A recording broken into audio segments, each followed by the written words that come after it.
All right, guys, joining me at this time is one of the many men vying for $1 million in this year's PFL lightweight tournament. The only man who Nathan Schultz has not beaten in the PFL who has fought in, Johnny Hollywood Case. How you doing today, man? Doing well, man. Thankful to be a part of the show. Thank you for your time. No, for sure. A stacked lightweight tournament this time around in the PFL for 2021. It was kind of weird last year, obviously, same lineup of people you had looking around. So you were kind of already sizing a lot of these guys up. Outside of Anthony Pettis, who were those guys that you were kind of looking at? Pretty much all those guys. Obviously, Nathan, Olivier Aubin-Mercier, I know is the UFC. I thought that our paths would cross at some point. And then there, Marcin Held, ex-Bellator champion, Clay Collard, professional boxer. You know what I mean? So it's like, and those guys were already, I knew that those guys were going to be in the tournament already last year. And then now with the addition of Anthony Pettis, former WEC, UFC champion, it's like, man, it just is fucking super exciting to be a part of this. And no matter who you get matched up with, it's gonna be an exciting fight for the fans. You know what I mean? And as a fighter and a veteran of the game, it's like that's what you really want. You know what I mean? It's like, yeah, you want to be a world champion. You want to be a world champion. But at the end of the day, what you really want to be known for is just going out there and just putting on entertaining fights for the fans. You know what I mean? That's how you become a legend of the sport. And that's what I'm aiming to do this season. Yeah, it's an awesome format that the PFL has for all of us. It's a great situation where you see a lot of other organizations are like, okay, you can make money outside of the UFC. There's a huge payday, obviously, in PFL. You win the whole thing, but obviously, even going along the way too, like a lot of people don't understand. You guys make an okay amount of money throughout the season too, so you could easily win 1.2, 1.3 million when it's all said and done. Yeah, so that's a lot of people are just ignorant. You know what I mean? They have no idea. They're like, oh, well, if it's a UFC, it's like he must be the best fighter in the world, or he must be making the most money in the world. Yeah. It's like you have no idea what the business side of this sport is like. So don't even try to front. You know what I mean? Like I'm getting paid more per fight now in the PFL than I was on my final contract at the UFC. You know what I mean? And now with the incentive of winning that $1 million tournament, you know what I mean? Not on top of that, but you also get paid out just getting to the qualifying playoffs. You get paid off, and then you're bonuses. not having to beat 5 guys that are world champion level just to get a chance to fight for the title. You know what I mean? It's like the format is like, you win 4 fights, you're in the finals. So yeah, well, one technically isn't like a full fight. It's like that 2-round fight, but still, that's 2 fights right there. So you got to win 4 fights just to get to the finals. You know what I mean? So that's in the UFC. You know what I mean? Guys got to win 5, 6, 7, even 8 fights to even get title shots. So sometimes you got to win 5, 6 just to even get noticed. Like if you look at Charles Oliveira, the guy's on a 7-fight win streak, and they're like trying to figure out who's going to go above him at this point for a title shot. Yeah, I mean, and the rankings don't seem to make sense to me. It's just kind of like, we'll throw this guy in here. That'd be a good fight. So, yeah, I enjoy that format. Yeah, from a business standpoint, from like my side, from the fighter side, there's no better place to be than the PFL financially speaking. Ray was a K1 fight, champion. Like he's a fighter himself, so he gets it.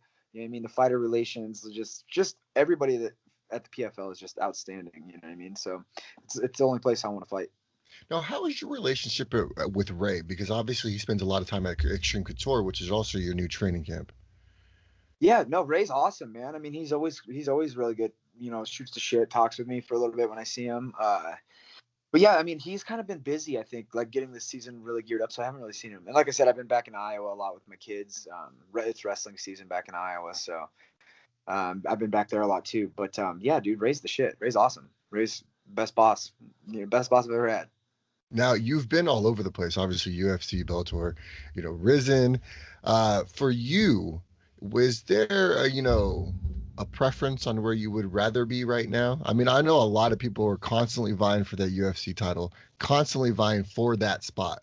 But I see a lot of fighters really like yourself sit back, reevaluate the whole landscape, and are like, you know what? We can make a ton of money over here. I've covered fights for Bellator, I've covered fights for PFL, and I've covered a bunch of regional fights. I've noticed from the outside looking in that PFL has treated their people the best, whether it's media, fighters, the people that work for them. They treat their people with a ton of respect, and it shows. Oh, for sure. Yeah, absolutely. That's when like it was such a like a breath of fresh air. Like I don't want to talk shit about the UFC. Like I was treated really well with the UFC when the Fertitas Mm-hmm. owned it, and I had a good relationship with Dana and all that shit. Then towards the end, it got a little fucking meh. But that was like such a breath of fresh air to me. Like after leaving the UFC and then going to the PFL, and I'm like, dude, like you guys are fucking awesome. You're talking back, like you know what I mean. You're fucking. But it was awesome, man. The PFL is awesome. Honestly, like so if it, I'm a prize fighter, so Mm-hmm. finance got it covered. I don't care if I'm fighting in the PFL. Ryzen, UFC, the back alley of a bar. Like it's all about who's going to pay me the most money. Exactly. So I only got X amount of time in this sport. You know what I mean? I You're don't not want to here be for a much. long time. You're just here for a good time. Exactly. You know what I mean? And I got two little boys I got to think about. Like I got life, so much more life after fighting. But now is the time where I need to strike while the iron's hot. You know what I mean? Mm. And get money and get set up for the best possible future I can for myself and my family. And the best place to do that is the PFL.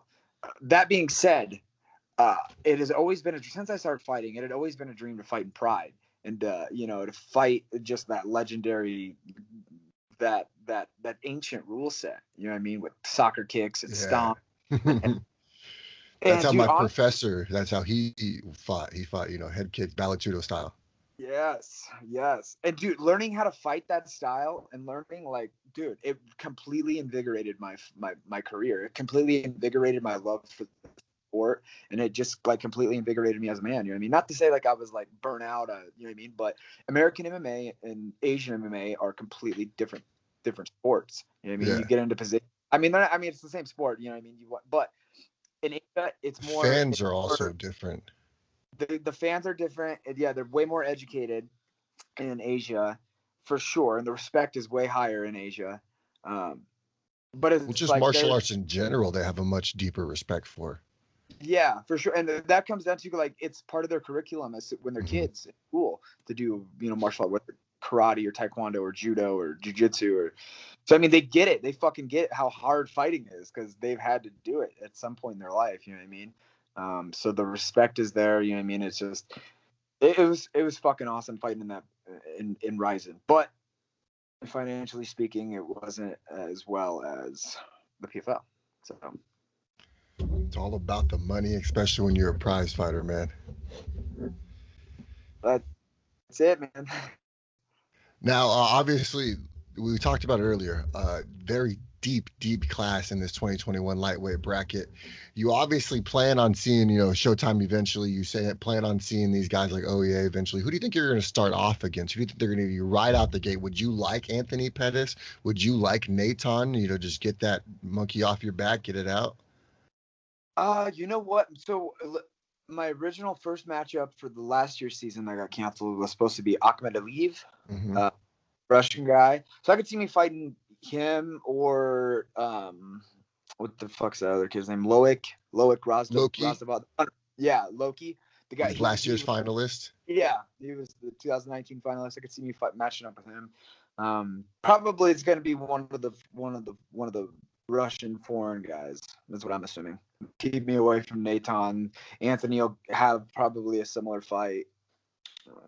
We'll see. We'll see. Save you guys for the playoffs.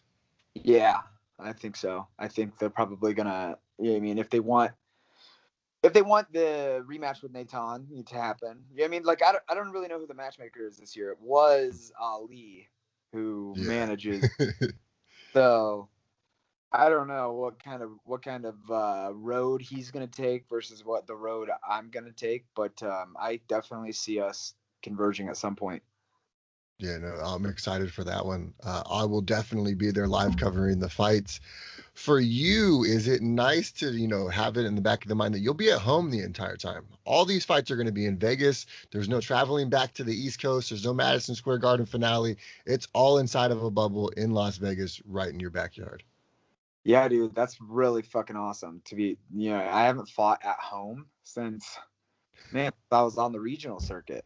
You know what I mean? Even then, like my last couple fights on the regional circuit were, Minnesota, like other Midwest states. So, dude, it's so exciting to be able. But the problem is, that, like you said, it's the bubble now. So it's not like I Yeah. get to my own bed. I don't get to go to my own gym. It's like, so my first fight is the 23rd, and we have to go into the bubble on the 6th.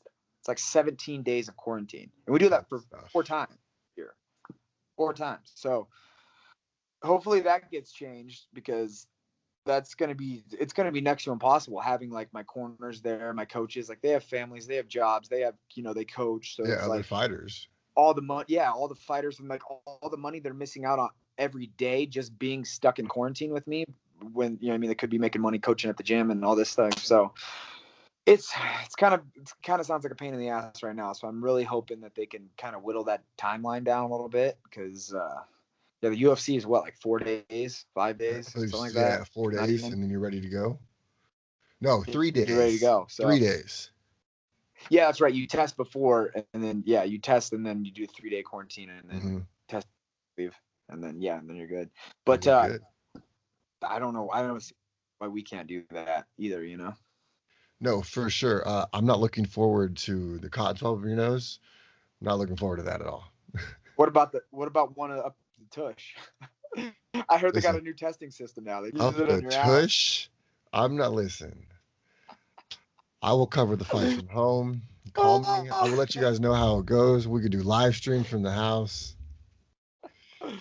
No, I will definitely be there. Oh yeah. I'm not taking anything in the ass though.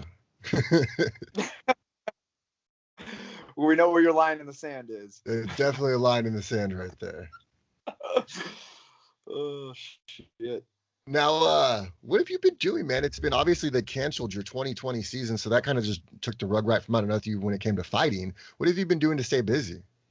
Dude, so honestly, been home with my kids a lot, back in Iowa, riding dirt bikes and, wrestling and all that stuff. But as far as I've been training as well, But as far as competition, I was able to do a charity kickboxing event. So it was Nice. like a, just a 3-minute round fight. Mhm. And I was kind of like knock out the ring rust a little bit. And then the Korean Zombie, actually, he was getting ready to fight Ortega, and the Korean government wouldn't give him wouldn't grant his passport to come over to the U.S. because COVID restrictions. But United States or U.S. fighters could go to Korea in quarantine for 2 weeks, and then we were allowed to go back into the country and then train. So Zombie You actually quarantined for 2 weeks? yeah, we quarantined 2 weeks in this. Bro, That's we're another over thing. here talking about 4 days and shit. Yeah. Yeah, that was honestly the rude awakening. The worst part about it was I was completely fucking like taken off guard by it. Like they were like, "Oh yeah, you got to get there. You're gonna quarantine, but you'll all go to the Airbnb. You'll be able to quarantine together and like be able to hit pads and fucking all the shit." No, dude. As soon as we get this and like rifles, get on the plane and fucking escort us out down this hallway, like this back hallway, and not even letting us. And then puts us on these buses and drives us to these military guarded At gunpoint. motel, like a motel. They take us up and they swab us. They treat us like we got Ebola the whole time. Like fucking dude, they're like treating us like we're dangerous and like I mean we're basically treating us like we're fucking sick with the most highly infectious disease you could ever Straight imagine. up criminals. Dude, yeah. And they take us and they put us in these fucking rooms that are 10 by 12 maybe, and they're literally the walls are We call that jail together. here. That's solitary confinement jail, dude. So and then to boot too, I was on like the 14th story. I was way the fuck up there. I had a window that you could literally open and just fucking jump out if you so fucking felt inclined. So I was, like it was just such a rude awakening. Like the third day I was there, I was working out, and they used to they bring your food to the door like you're in jail. Like you have 2 minutes to open your door, get your shit, and get back in the room. Or They they're come gonna. with like hazmat suits on and shit. Oh yeah, they come up with hazmat suits and all that shit. So the third day I was there, I ran out of water because I was doing a workout, and I called down to the desk and I was like, "Hey, can you guys send me some more water?" And she's like, "No, you got your water this morning." And I'm like, "No, I know, I That's drank it all? all. Can I have more?" And they fucking they hung up the phone on me, and then they disconnected my phone so I couldn't call down to the front desk anymore. And for the entire time I was there at Bro. fucking hotel. So, dude, and like all of it happens, like, and I had no idea. It literally, like, the second day I was there, I freaked the fuck out. I was like, dude, I'm leaving. Like, this is jail. I didn't do anything wrong. I'm not fucking doing this. I'll buy my own plane ticket and fly back home. And then my coach there was like, dude, realize if you leave this room, they will arrest you and charge you with terrorism. You'll have to do your 2-week quarantine will restart in Korea jail, and then they'll ship your ass back. And I was like, all right, I guess I can guess I can stay stick it doesn't out. sound that bad after all right? Yeah, exactly. And then the training camp. So the best thing about it was Zombie and his wife were fucking just really good people. You know what I mean? Team, like, they're such a big family and big hearts, and they really took care of us. So that was good too. You know, we got paid too, so I was able to make a little money and, you know, be a part of this training camp. And to be honest, like, it, you know, as shitty as that sounds about that quarantine, like, it was honestly one of the single most, like, spiritual awakening moments of my life. You know what I mean? Yeah, a lot So I of never reflection. realized how. A lot of reflecting, and there was no way to hide from anything. You know what I mean? I never realized how much I had masked shit with, like, you know, working out or smoking weed or whatever. You know what I mean? Just like, oh, I don't want to deal with this. I'm gonna go do something else. But when you're fucking in a solitary confinement like that, you're forced to sit with yourself and your thoughts, and there's nothing you can do to escape it. You know what I mean? There's nothing you can do. You can journal. Journaling I found to be one of the most beneficial things. Also, meditating was so amazing to do. So, you know, if it hadn't been for being locked in that fucking room for 2 weeks, I never would have really tapped into that and got in touch with that side of my spirituality. So almost you took the good out of the bad. Yeah, I mean, that's life though. Anyway, you got to do that. I feel like with any experience, you know what I mean? You got to find the silver lining. Otherwise, you're just going to be miserable, you know? There's a lot of things in this world to be miserable about, but there's equally the same amount of things to be fucking just stoked about. So it's all about your perception and what you choose to focus on. Have you ever fought twice in one night? Yeah, for twice. Well, I never fought. Actually, made it to the second fight, but I've trained and been prepared to fight twice already. So one season, semifinals, and then I lost. I ended up losing to the champion Tofik. And he went on to beat Pitbull and win. And then the first PFL season with Nathan, and then I think it would have been, yeah, me and Nathan. If I would have beat Nathan, it would have been like Rashad Magdamanov or something like that. Rashid Magdamanov would have been that one. So, but then again, I lost the draw. I didn't lose. I had got a draw. The way the format worked was, if it was a draw, whoever won the first round would advance. So Nathan won the first round with his wrestling control. I won the second round with the striking. And then since he won the first round, the format was he advanced and I didn't. So that's how that worked, and that's why I didn't get a fight. Is that Nathan fight something that you would like to get back? Oh, absolutely, man. And that's the thing too. Like, when I fought him, I'm 10 times the fighter than when I fought him. You know what I mean? Like, there's the first been time so you guys much. fought was in 2018. Yeah, 2018. Yep, and I was a dark horse that year because Brian Foster he didn't pass his fight medicals for, I think he had like a brain aneurysm or some scary shit like that. But it was supposed to be me and Jason High to fight for the number 8 seed. Jason High missed weight by like 6 pounds or something like that. Yeah. So I advanced. This is not welterweight, bro. Yeah, exactly. So, yeah, that's how that worked. Is that something that bothers you? You know, fighters missing weight is so disrespectful in my eyes. Like, you guys signed on a dotted line for this fight, you know, 6-7 weeks out. You should be able to respect your opponent enough to make the weight. Oh, fuck yeah, I agree. There's no excuse not to make weight unless. So this is the counter side of that flip coin. If a fighter takes a fight on short notice, Yes. or if they got sick throughout the camp and it fucked up their diet and their weight cut, or, you know what I mean, girls too, when girls get their period, like that fucks up their weight cut. Like, there's a lot of factors that you can tell, like, the guys wasn't being a fuckhead. It's just an honest fucking, that's life. You know what I mean? Shit happens. And we're elite guys and we're cutting as much weight as we cut. You're gonna have some fucking mistakes in there every now and then, but we are professionals, we fucking know how to cut weight. We made weight before. Make the fucking weight. You know what I mean? And it's like if you can't make the weight, then you know what I mean. You have nobody to blame but yourself. You know For what I mean? sure. I mean, like even like Mike Perry. Mike Perry was over there eating cheeseburgers and shit, days before his fight. Just fucking dumb, right? That's just not being a professional. That's what it Yeah. comes down to. That's all it is. It's You're like not just an athlete. You're a professional athlete. yes, you're world class. You know, act like it. You should be fucking. You're being paid. Like if anything else, right? The only requirement or the only job that is required of you is that you make weight. You can go out there and get your fucking head beat. Yeah, you could literally go out there, tap on the mat, and be like, "I'm good." Yeah, but did you your made job. weight. That's it. That's the only job you have, dude. Anything else that happens after that, it's all gravy. At the end of this season, obviously having that $1 million and the belt wrapped around your belt is the biggest, what you want. But what would you like to come out of it? You know what I mean? I want that title. I want that title more than anything. That's number one. You know what I mean? Secondly, would be the financial stability that would bring. Yeah, you know what I mean? Your boys and everything, that'd be a lot. For my boys, for my family, you know what I mean? I'd be able to do like the goal is to be financially free. You know what I mean? To not have to worry about money. You know what I mean? Like, I don't need to have the nicest of everything. I don't need a fucking fancy house and fancy cars. Like, I'm good with just being good, but you know what I mean? It takes money to get that freedom to be able to do the things you want to do. You know what I mean? 100%. So that's the goal. That's the goal more than anything with all my career. You know what I mean? Win a world title, because that's what I told myself I would do when I started this out. I would win a professional world title. And you know what I mean? I would be able to be financially stable for my kids. You know what I mean? Like that's what it all comes down to. And yeah, I'm really looking forward to this season.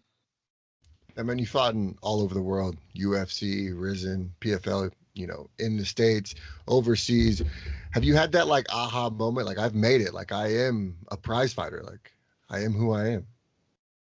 Kind of along the way, right? Like along the way. So it was never like, oh, I'm here, I made it. Like this is it. Like I sailed off into the sunsets. Yeah. Like your job is never done. You know what I mean? Constantly evolving, especially when it comes to martial arts. You have to, and you have to stay humble to do that. You know what I mean? If at any time you get a big head and you're like, fuck yeah, I'm the shit. I made it to here. This is mine. I deserve this. Like, you know what I mean? Like, you fucking only deserve what you go earn. You know what I mean? And if you're not out there and you're not constantly kicking ass, like what got me to the UFC, to the world stage, is fucking working my ass off. You know what I mean? I was working 2 jobs. I was training full time. I had 2 brand new newborn babies. Like, dude, it was fucking hard. But a lot of people don't realize that, especially like when it comes to professional athletes. You guys 95% of the time also hold a full-time job. Oh yeah. Yeah, for sure. I mean, it's like it's no fucking picnic, but that's what it takes to fucking chase your dreams, and that's what it takes to accomplish your dreams. You know what I mean? It's like there's nothing good that will come of easily. You know what I mean? Like if something good happens in your life, it's because you fucking work for it. You know what I mean? Plain and simple. Whether it's karma, whether it's fucking actual physical hard work that you're putting in, like whatever, like you know what I mean? What you put out into the universe is going to come back. That's all there is to it. You can't cheat the process. No, 100%. For you, man, how excited are you just to get this whole thing underway, man? I mean, 2020 was supposed to be, go in there, fight, do this exact thing that we're talking about right now, and it all just comes crashing down thanks to the pandemic. How excited are you to be getting in the cage and just fighting finally? Oh God, I dream about it. Like I think about it all the time. I was just out hiking yesterday. My cousin's got his girlfriend in town. We were out hiking, and I was just like, God, I can't wait to fight someone. Can't wait to fight a grown man. They just started laughing at me like some fucking crazy kid. But yeah, I mean I'm a fighter. You know what I mean? Get that adrenaline again. Yeah, just feeling alive, having goals more than anything. Setting and accomplishing goals is what it's about. You know what I mean? That's what really like makes me feel more alive than anything. You know what I mean? Fighting's awesome, obviously, because it's fucking fighting's the shit. It's fun. I love what I do. Yeah, it's just nice to get the fight, to get the ball rolling again. Well, we know what you're like, obviously inside the cage. What do you like to do on the outside of the cage? What are your hobbies? What are you into? Dude, all kinds of things, man. I guns. I'm super into tactical training and like gunfighting, all that shit. I like to race motocross, so I just finally got my bike out here to Vegas and went riding a couple weekends, and kind of nice to fall back in love with that. Although I'm not nearly as fast as I used to be, because the repercussions of what happens if I crash and break something, is I don't get it. So maybe after this season I'll be able to get my speed back up, but yeah, that's about, go hiking, go paddleboard the Colorado River when it's warm out, all that shit. Just being outside and being in nature. And You definitely don't want to go near that river right now. That water is cold. It's cold in the summertime, but good thing it's like 120. Yeah, that helps. Yeah. How are you? Have you gotten kind of used to the heat though? You spent a full summer here last year. You've been here for what, 2-3 years now? 3 years now. Yep. And I actually came here from Phoenix. So Phoenix, I was in Same Phoenix for thing, 3.5 man. years. And now Phoenix is actually hotter than Vegas. Phoenix is like, it's usually like 10 degrees hotter at least, on any given day. So definitely I've gotten used to it. It's not something I enjoy necessarily, but it's You're sure from the it's a Midwest lot. originally, correct? Correct. Yeah. Tons of So that, snow and shit. I would much rather have a hot summer, a hot, dry heat summer than a fucking freezing, frigid winter in Iowa, without a Bro, doubt. I tell people that shit all the time. Like, listen, I'm cool with this. I'll deal with the sun. I don't want to deal with no snow. People trying to drive in the snow, they don't know what they're doing. Yeah, exactly. Good shit, Mm-hmm. man. How's your diet going? I know we're obviously still 2 months out, but how's Yeah. everything? Are you getting ready to start getting into camp here soon? Yeah, for sure. I'm back in Vegas. I'm training again full time, and yeah, I mean, like the diet, I'm always eating clean anyway. You know what I mean? But right Mhm. now, it's if I want a fucking cookie, I'll eat a cookie. You know what I mean? So Yeah, you like, got plenty of time. yeah, I got plenty of time to actually, you know what I mean, like start getting more discipline on my diet. But I'm happy right now. You know what I mean? And part of being happy is being able to eat good things too, not just sticking to fucking rice and vegetables and chicken. You know what I mean? Like, but I don't get me wrong. I love to eat healthy. I love the way that makes you feel too. But it's nice to indulge yourself and feed your spirits a little bit too. No, for sure, man. Well, I don't want to take too much more of your time today. It was a beautiful Saturday afternoon. I figured you get out of here. I do want to have you on though before we do your first fight. You said you're fighting on the 23rd of April. That's a Friday, so we'll definitely get you back on. Do this again. But I appreciate your time, man, and thank you for having us. But before I let you go, I want to give you an opportunity to give a quick shout out to your teammates, sponsors, loved ones, anyone that's really helped you along your MMA journey. Yeah, dude. I just want to thank everybody, all my teammates. Justin James is getting ready to fight tonight in the UFC. Yeah. Thank you for your all the guys in there. You guys know who you are. I want to thank my gym, my team, Extreme Couture. I want to thank my parents, my brothers, my sisters, just everybody who supports me, all my fans, and for my boys, Cruz and Cooper.